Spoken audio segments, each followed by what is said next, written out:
عادة تقول لي خالد والله انك حكيم في كلامك.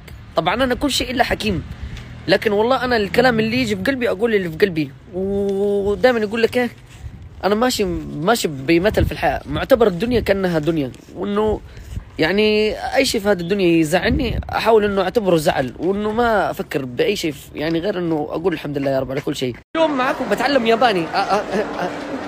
انت قول لي مثل السلام عليكم بالياباني. لا لا استنى.